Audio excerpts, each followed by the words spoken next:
मित्रांनो नमस्कार. Major Suryakant Gidde, Gidde dairy farm चॅनलवर तुमचे सरचे स्वागत. मित्रांनो आज एक गोष्ट सांगू इच्छितो. एक गाव होतं. त्या गावामध्ये जेमतेम मोलमजुरी करून सुखी जीवन जगणारं एक दाम्पत्य होतं. दोघं नवरा बायको आपल्या आयुष्यात सुखी समाधानी होते. जे काही कमवत होते त्यात आपलं रोजचं चालत होतं, शिल्लक काही राहत नव्हतं. पण तो माणूस आनंदी होता. रोज जेवण वगैरे करायचा, जेवण झाल्यानंतर जायचा आणि त्या गावातून जात असताना एक पानपट्टी होती. त्या पानपट्टीवर एक पान खायचा. त्या पानवाल्याला 2 रुपये द्यायचा आणि खिशातले काय असेल ते 50 पैसे, 25 पैसे, 1 रुपया काय असेल ते तिथं बसलेल्या एका बाजूच्या भिकाऱ्याला द्यायचा आणि निघून जायचा. असं हे कंटिन्यू 20 वर्ष चालू होतं. पण अचानक एक दिवशी काय होतं, तो माणूस 3 दिवस त्या पानपट्टीवर जात नाही आहे. चौथ्या दिवशी जातो. चौथ्या दिवशी गेल्यानंतर तो पानपट्टीवाला म्हणतो, "काय साहेब, 20 वर्ष झालं नेम चुकला नाही, आता 3 दिवस झालं कसं काय नेम चुकला? काय झालं साहेब?"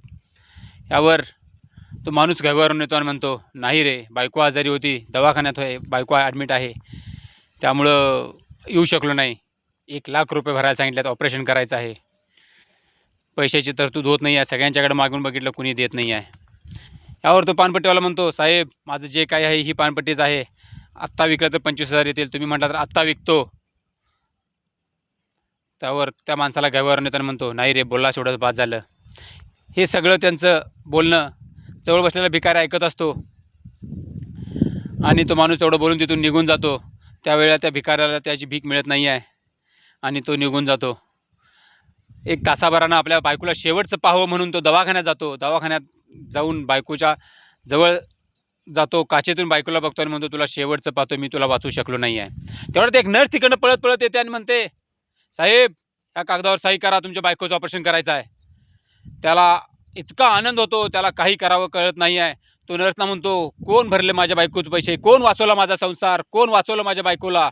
त्यावरती नर्स त्या माणसाकडे हात करते, म्हणते, "तू घोंगडं पांघरलेल्या माणसानं तुमच्या बायकोचे पैसे भरले 1,00,000 रुपये." यावर तो माणूस धावत धावत जातो आणि त्या माणसाला मागणं कच्च मिठी मारतो आणि कोण आहे हे बघण्यासाठी समोर जातो.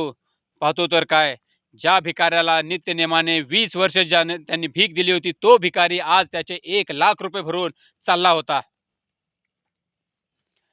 त्यावर त्या भिकाऱ्याला तो म्हणतो, "का केलंस हे? का भरलंस हे?" त्यावर भिकारी म्हणतो, "तू 20 वर्ष तुझा नेम नाही चुकलास. मी आज दिलं एकदा म्हणून काय झालं? म्हणूनच म्हणतो, ज्याचा काही नाही आस, त्याचा पांडुरंग दास." या समाजात राहायचं असेल तर या समाजासाठी काहीतरी देणं लागतं. समाजासाठी काहीतरी करा. या मातीसाठी काहीतरी करा. जसं या मातीत एक दाणा पेरल्यानंतर 100 दाणे तयार होतात. 100चे 1000 होतात, 1000चे लाखो होतात, करोडो होतात. तसंच ह्या समाजातही राहावा. या समाजासाठी काहीतरी करा आणि आपल्या पुढच्या आयुष्याची तरतूद करा. ओके. धन्यवाद. जय गोमाता, वंदे गोमातरम, जय जवान, जय किसान.